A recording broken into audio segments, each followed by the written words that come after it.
In this video, we will talk about the solution of acoustic equation. We saw that the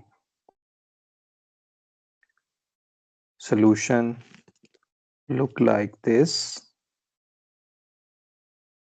and we have a coefficient matrix. Then we have a solution Q, and the eigenvector, not right eigenvector, but the eigenvector is given here as R1. Then we have eigenvalues, and actually this is just to remind you, these were our equations, governing equations. And in the previous video, we saw that we can reach at this equation by assuming a solution is written as x plus c naught, or maybe x minus s t. S is here speed of sound.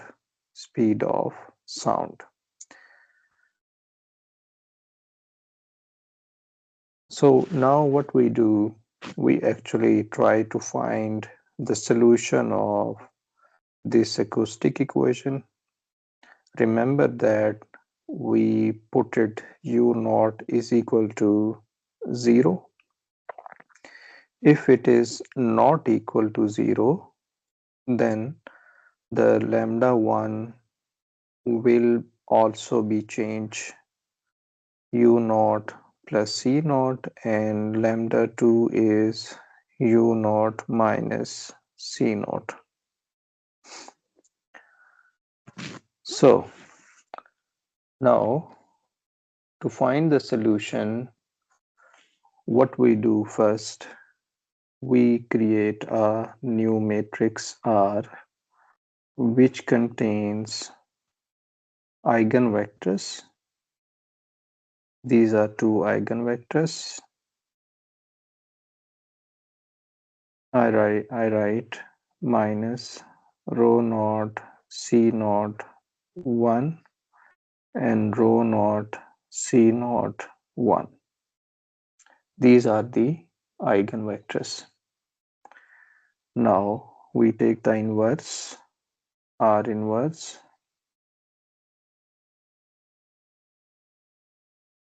1 over A determinant. This is the formula, 1 over R determinant and adjoint of R. 1 over R determinant is minus R naught C naught minus R naught C naught, and adjoint of A is 1 minus R naught C naught and minus R naught C naught minus 1. The denominator can be written as minus 2R naught C naught, and if we want to remove the negative sign from here, so we multiply this with minus 1, we get minus 1 plus plus and plus. So this is the final R inverse. Now suppose we define a variable Q is equal to RW, and what we do,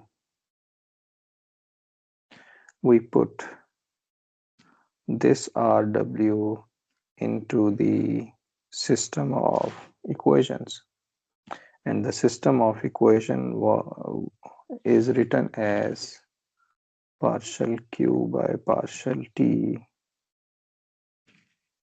plus A partial q by partial x is equal to 0. So first we multiply this with r partial q by partial t plus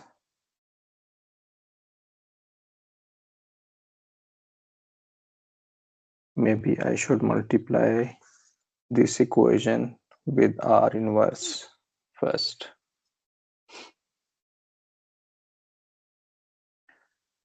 R inverse partial q by partial t plus R inverse a partial q by partial x is equal to 0.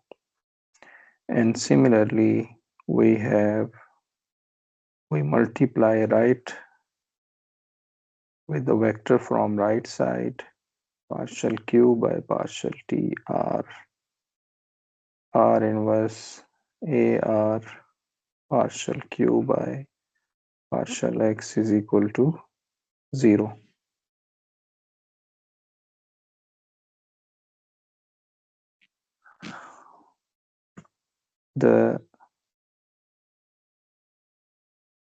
Or there is another way to write this as well. One way is, let me just rephrase it in another way, r inverse partial q by partial t r inverse a r and r inverse. It is a better way to write this equation. Now if I defined, I just copy it and take it to the other side, the next page. Suppose r inverse q is w, then we have partial w by partial t. Remember that w is a column vector. W has two components, w1 and w2, plus r inverse ar will be equal to omega or lambda, and partial by partial x, this is equal to 0.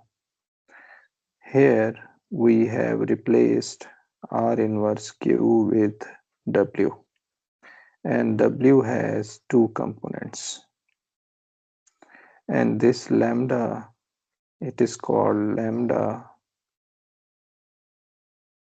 Lambda is written for r inverse ar, and this result is coming from linear algebra.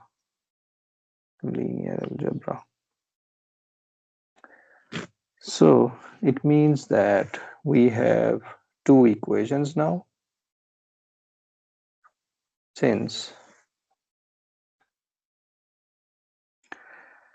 WA has two components, so we get partial W1 by partial T plus, and lambda, you will see that it will be written as C naught 0, 0 minus C naught. This is the diagonalized matrix.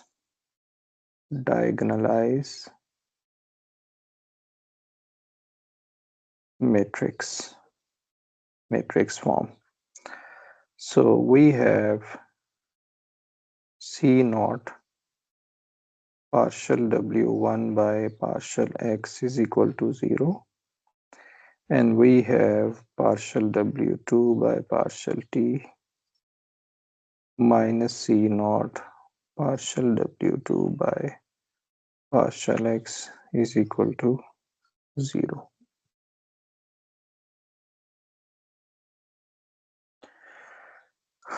Since these are two advection equations, as you can see that these are two advection equation, they look very similar to the advection equation. It should have a solution. For example, W1 is equal to W1 bar x minus C naught t, and the second equation has a solution W2 x plus C naught t. Since these are advection equation and we know that advection equation has solution like traveling wave, like this. Now what we do, we since this is not our solution is this Q. Since our equations are in Q and Q is pressure and velocity U. So we convert back. We already defined R inverse Q is equal to W and Q is equal to RW.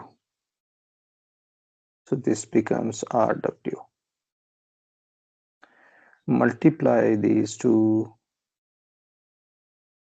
One matrix R is the matrix of eigenvectors rho naught C naught, rho naught C naught 1 1, and the W is W1 and W2.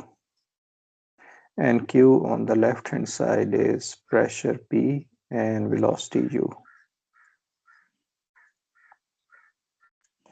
We multiply these together. When we multiply first row with first column, we get minus rho naught C naught W1 plus rho naught C naught W2. Similarly, we have W1 plus W2. So the pressure P will be equal to minus rho naught C naught W1 rho naught C naught W2, and the velocity U is W1 plus W2.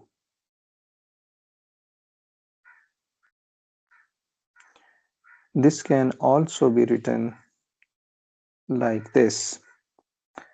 Maybe I first raise these steps, and the solution will be, for example, and remember that W1 is W1 bar x minus C naught t, and W2 bar x plus C naught t. So the Q xt will be equal to, we get W1 x minus C naught t and minus rho naught C naught 1 plus W2 x plus C naught t, and we have rho naught C naught 1. These are the same equation that I wrote previously. Qxt is equal to minus rho naught C naught W1 x minus C naught t plus W2 rho naught C naught, and in the second equation we have x minus C naught t, second row, plus W2 x plus C naught t. These are the same equation that I have written previously. Q is pressure and velocity U. I have written this Q in this particular form? The reason is we want to show that there are two waves. One is this wave and another one is this wave. So its solution can be written as qxt w1 x minus c naught t r1 plus w2 x plus c naught t r2. So for pressure we have w1 x minus c naught t r1, and for velocity we have w2 x plus c naught t r2, which is eigenvector. R1 and R2 are eigenvector. Thank you for watching.